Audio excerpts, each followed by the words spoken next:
दो बार नहीं, तीन तीन बार। अभी आपने देखा होगा 3 दिन पहले ही शाहजहांपुर का प्रत्याशी फिर बदल दिया, यानी नामांकन के दिन बदल दिया, अंतिम दिन नामांकन के बदल दिया गया। इससे पहले रामपुर में, मेरठ में, और इसलिए जनता जनार्दन कह चुकी है ये प्रत्याशी बदलने से नहीं काम होने वाला है। पुराना जितना भी लेखा जोखा है उसका हिसाब जनता जनार्दन इस चुनाव में फिर से करने वाली है समाजवादी पार्टी का। बहनों और भाइयों, ये पूरा क्षेत्र वेदों की भूमि है, पुराणों की भूमि है, और इस भूमि में भारत की परंपरा को एक नया मार्ग दिखाया, और उसी परंपरा का अनुसरण करते हुए भारतीय जनता पार्टी की सरकार ने इस क्षेत्र में इस स्मृति को जीवंत बनाए रखने के लिए, मां गंगा की स्मृतियों को जीवंत बनाए रखने के लिए नमामि गंगे परियोजना के साथ साथ आपको गंगा एक्सप्रेसवे की सौगात भी दी है। गंगा एक्सप्रेसवे का मतलब यह क्षेत्र भी औद्योगिक विकास की प्रक्रिया का हिस्सा बनने जा रहा है। आपकी दूरी को भी और दिलों की दूरी को भी यह कम करने में सहायक होगा। और इसलिए बहनों और भाइयों, आज हम सब आए हैं आपसे कहने के लिए 2024 का लोकसभा का चुनाव यह सामान्य चुनाव नहीं है, देश की तस्वीर और तकदीर को बदलने वाला चुनाव है। आपने देश भर की आवाज को सुना होगा। 2 चरणों के चुनाव संपन्न हो गए हैं। 2 चरणों के चुनाव में पूरे देश के अंदर एक स्वर गूंज रहा है, और वह स्वर है उत्तर, दक्षिण, पूरब, पश्चिम, जहां कहीं भी आप गए होंगे वह स्वर है कि फिर एक बार, फिर एक बार, फिर एक बार मोदी सरकार का। बहनों और भाइयों, ये मोदी सरकार का जो स्वर है, यह स्वर पूरे देश के अंदर गूंज रहा है, तो बदायूं जिले में भी, बदायूं संसदीय क्षेत्र में भी गूंजेगा। इसके लिए अपील करने के लिए मैं आया हूं। कोई संदेह नहीं है, किसी को संदेह नहीं है कि बदायूं भारत के स्वर के साथ न हो, क्योंकि बदायूं ने वह करके दिखाया है। बदायूं हमेशा सकारात्मक शक्तियों के साथ में रहा है। बहनों और भाइयों, आज की बात नहीं कर रहा हूं मैं, बहुत पहले से बदायूं का आशीर्वाद भारतीय जनता पार्टी को प्राप्त होता रहा है, और इसलिए भी इस बार होना है। 10 वर्ष के अंदर आपने देश की कायाकल्प होते हुए देखा है। आपने 10 वर्ष में बदलते हुए भारत को देखा है। भारत के सम्मान को दुनिया के मंच पर बढ़ते हुए देखा है। भारत की सुरक्षा को सुदृढ़ हुए देखा है। आतंकवाद और नक्सलवाद की समस्या को अपनी आंखों में समाधान होते हुए देखा है।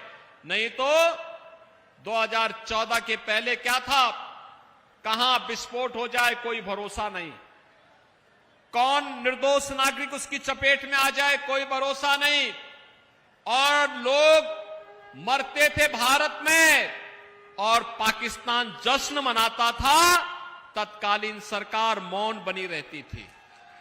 बहनों और भाइयों, आज आप देख रहे होंगे अगर पटाखा भी जोर से फट जाएगा ना, तो पाकिस्तान सफाई देता है कि नहीं नहीं मेरा हाथ नहीं है, क्योंकि उसे मालूम है कि आज भारत की किसी आतंकी घटना में पाकिस्तान का हाथ होगा तो लेने के देने पड़ जाएंगे। और इसीलिए बहनों भाइयों, पाकिस्तान पहले सफाई देकर के आतंकवादियों से पल्ला झाड़ देता है। और इसीलिए आज मैं आपके पास कहने के लिए आया हूं, जब देश में सुरक्षा का माहौल हो, देश समृद्धि की नई ऊंचाइयों को प्राप्त कर रहा हो, दुनिया में सम्मान बढ़ा हो, हाईवे, एक्सप्रेसवे और विकास के नए नए कार्य हो रहे हो, जब गरीब कल्याणकारी योजनाओं की एक लंबी फेहरिस्त जनता जनार्दन की सेवा के लिए उपलब्ध हो, आप मुझे बताओ, सपा बसपा या कांग्रेस की सरकार, नौजवान तो नहीं जानते होंगे, लेकिन जो बुजुर्ग हैं, जो थोड़ा अधेड़ उम्र के हैं, उन्होंने कांग्रेस सपा बसपा के कुशासन को देखा होगा। मैं पूछना चाहता हूं, क्या इन्होंने फ्री में राशन कभी दिया क्या? लेकिन मोदी जी देश के अंदर 80 करोड़ लोगों को फ्री में राशन दे रहे हैं। कांग्रेस सपा बसपा की सरकार के समय में किसी का फ्री में उपचार हो पाता था क्या? बहनों और भाइयों, आज देश के अंदर 60 करोड़ लोगों को प्रतिवर्ष 5 लाख रुपए की स्वास्थ्य बीमा का कवर मिल रहा है। और मोदी जी ने कह दिया है, चुनाव के बाद 70 वर्ष के उम्र के हर बुजुर्ग को हम इसके दायरे में लेकर के आ जाएंगे।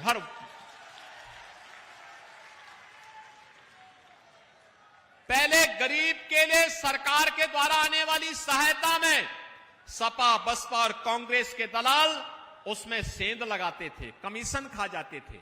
और आज तो मोदी जी ने 50 करोड़ गरीबों के खाते खोल दिए, जनधन अकाउंट। आज पैसा डीबीटी के माध्यम से उसके अकाउंट में जाता है। बहनों और भाइयों, 12 करोड़ किसानों को किसान सम्मान निधि। कांग्रेस सपा बसपा की सरकार में क्या रसोई गैस के कनेक्शन फ्री में मिल पाते थे क्या? लेकिन आज फ्री में 10 करोड़ लोगों को कनेक्शन मिल गए हैं। और जो बाकी बचे हैं, जितने भी लोग बचे होंगे, वे अपना रजिस्ट्रेशन करा लिए होंगे। उन सबको चुनाव के बाद भी कनेक्शन मिलने वाला है। 12 करोड़ गरीबों के घर में शौचालय बन गए हैं और 4 करोड़ लोगों के मकान बन गए हैं। बाकी जो बचे हैं, सबके मकान अगले 5 वर्ष में बनाने की घोषणा भी प्रधानमंत्री मोदी जी ने कर दिया है। बहनों और भाइयों, ये तो गरीब कल्याणकारी योजनाओं का काम। मैं आपसे पूछना चाहता हूं कि देश के सामने और प्रदेश के सामने पहचान का संकट किसने खड़ा किया था? ये प्रश्न आप सभी से इसलिए आवश्यक है क्योंकि आप इस देश के भाग्य विधाता हैं। और मैं इसीलिए पूछना चाहता हूं, देश के सामने ये संकट पहचान का किसने खड़ा किया था? देश के सामने सुरक्षा का संकट किसने खड़ा किया था? देश को विकास से वंचित किसने किया था? देश में भूख की मौत के लिए कौन जिम्मेदार रहा है? किसानों की आत्महत्या के लिए कौन जिम्मेदार थे?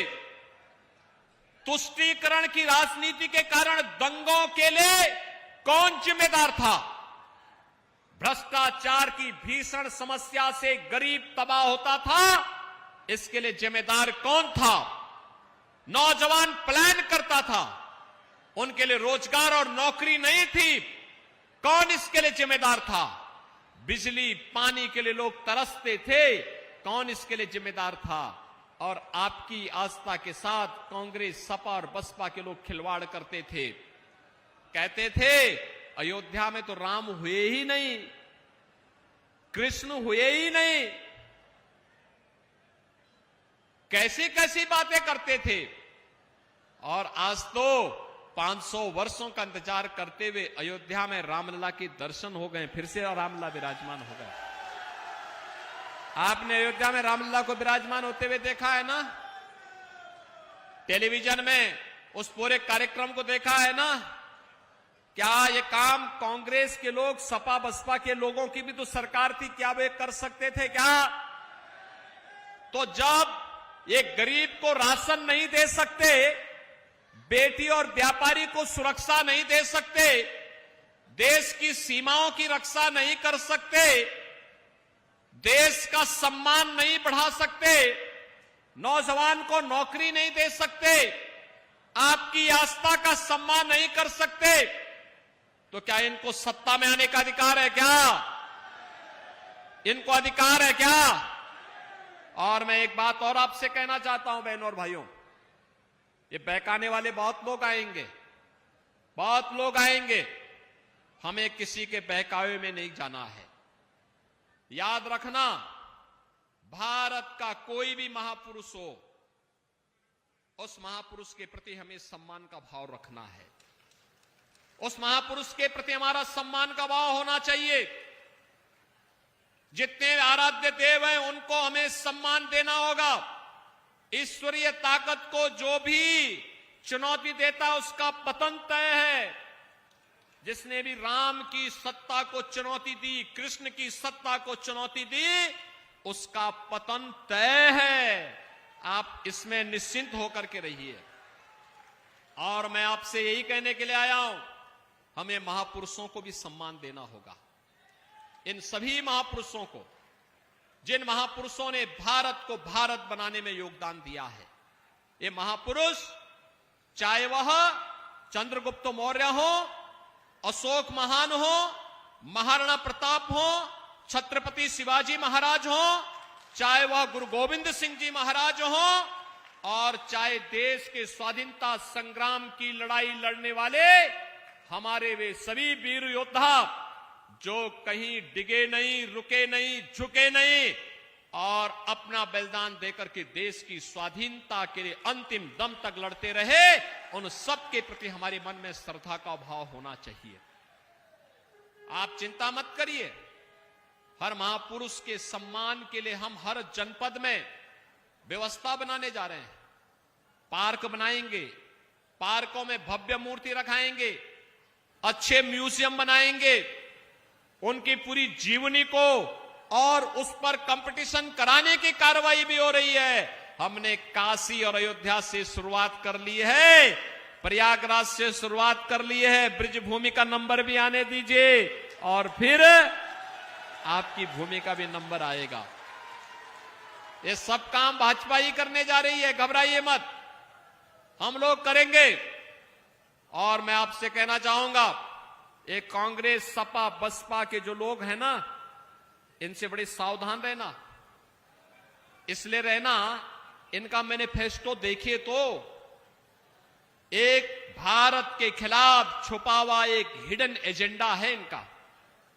ये अनुसूचित जाति, जनजाति और पिछड़ी जाति के हकों में सेंधमारी का काम करने जा रहे हैं। कांग्रेस ने यूपीए सरकार के दौरान ये प्रयास किया है, वो तो भारतीय जनता पार्टी ने भारी विरोध किया था, ये लोग सफल नहीं हो पाए। अन्यथा ये लोग 2004-5 के दौरान ही, 5-6 के दौरान ही ये काम कर लेते। कर्नाटक में इन्होंने कर दिया।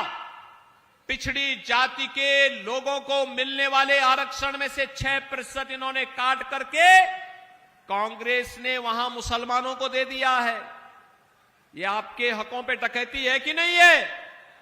ये गरीबों के हकों पर, पिछड़ी जाति के हकों पे डकैती है कि नहीं है? और कांग्रेस ने रंगनाथ मिश्रा कमेटी और सच्चर कमेटी का गठन करके यह काम यूपीए सरकार के समय भी किया था। एक तरफ आपके हकों में डकैती डाल करके बाबा साहब भीमराव अंबेडकर के द्वारा बनाए गए संविधान का लोग अपमान करना चाहते हैं, और दूसरी तरफ संपत्ति का सर्वे करके आपकी संपत्ति पर वरासत टैक्स लगाने की इनकी तैयारी है। वरासत टैक्स का मतलब आपके बाप दादों ने जो संपत्ति कमाई है, खेत लिया होगा, प्लॉट लिया होगा, कल दुर्भाग्य से अगर कांग्रेस आ गई तो ये क्या करने वाले हैं? ये करेंगे कि उस संपत्ति में से आधी संपत्ति पे कांग्रेस के लोगों का या सपा के लोगों का अधिकार हो जाएगा। और सपा का तो नारा ही था, जो प्लाट खाली है वह प्लाट हमारा है, यही तो नारा लगाते थे ये लोग। अरे देखो, वो तो हम लोगों ने इनके सभी माफिया और गुंडों को ठीक कर दिया है, इनकी कमर सीधी कर दी है, अन्यथा ये लोग तबाही मचा दिए होते।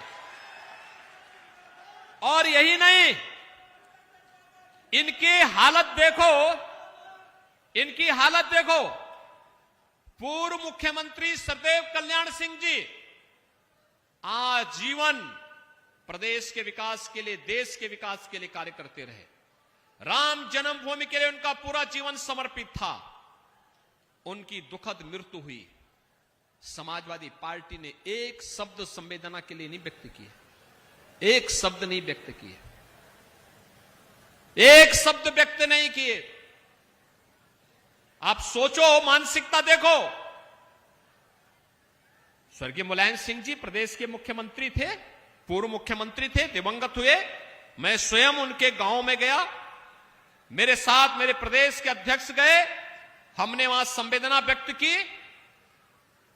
स्वर्गीय कल्याण सिंह जी की मृत्यु पर संवेदना न व्यक्त करने वाली समाजवादी पार्टी, उसके अध्यक्ष एक माफिया के मरने पर कैसे फतिया पड़ने के लिए गए थे, आपने देखा होगा, देखा होगा ना, देखा है ना।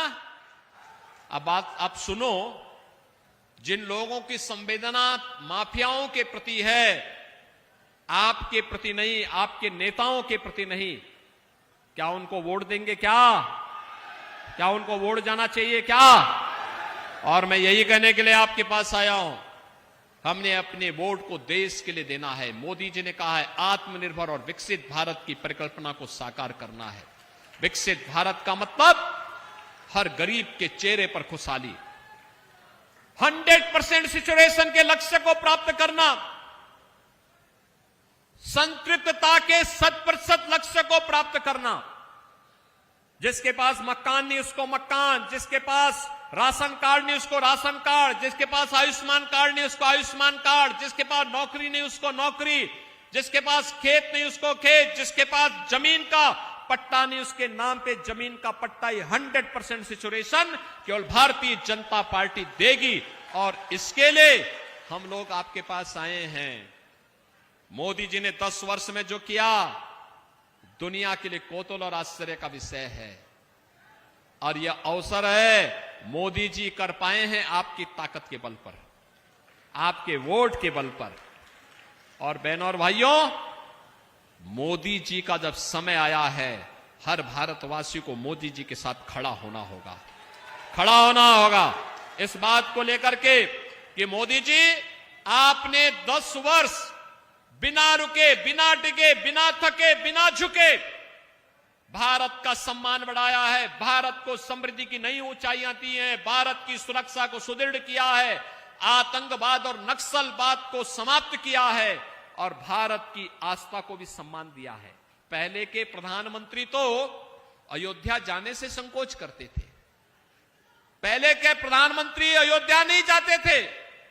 आप सोचो, मोदी जी पहले प्रधानमंत्री हैं जो अयोध्या में राम जन्मभूमि पर दर्शन करने के लिए गए, और अयोध्या में 500 वर्षों के बाद रामलला को विराजमान भी कर दिए। पहले प्रधानमंत्री हैं मोदी जी। तो हमें भी एक ही बात ध्यान रखना होगा, हमें भी एक ही बात कहना होगा, जो देश के अंदर गूंज रहा है कि जो राम को लाए हैं, आपका एक एक वोट जो कमल निशान पर जाएगा, वह दुर्विजय साक्य के माध्यम से मोदी जी के लिए जाएगा। सहमत है ना बहनों और भाइयों? दुर्विजय साक्य को हम लोगों ने, वो तो हमारे संगठन के क्षेत्रीय अध्यक्ष थे, वे तो घूम रहे थे, क्षेत्र में घूम रहे थे, अलग पूरे क्षेत्र में भाजपा के लिए कार्य कर रहे थे। उससे कहा गया कि भाई इस बार आप चुनाव लड़ जाइए। उसने कहा मुझे पार्टी का जो आदेश होगा। इसलिए घर घर जा पाना प्रत्याशी के लिए चुनाव के दौरान कठिन होगा। मेरी आप सबसे अपील होगी, आप जातिवाद और परिवारवाद से ऊपर उठ करके देश के बारे में सोचिए, और मोदी जी के लिए एक एक वोट कमल चुनाव चिन्ह पर जाना है, दुर्विजय साक्य को भारी बहुमत से विजयी बनाना है। सहमत हैं? लेकिन इसके लिए आपको घर घर जाना होगा। जाएंगे घर घर, एक एक वोट को मतदान स्थल पर लेके जाएंगे, भाजपा को भारी बहुमत से विजयी बनाएंगे। सभी सहमत है ना? तो फिर मेरे साथ आप सभी बोलेंगे, भारत माता की, भारत माता की, भारत माता की।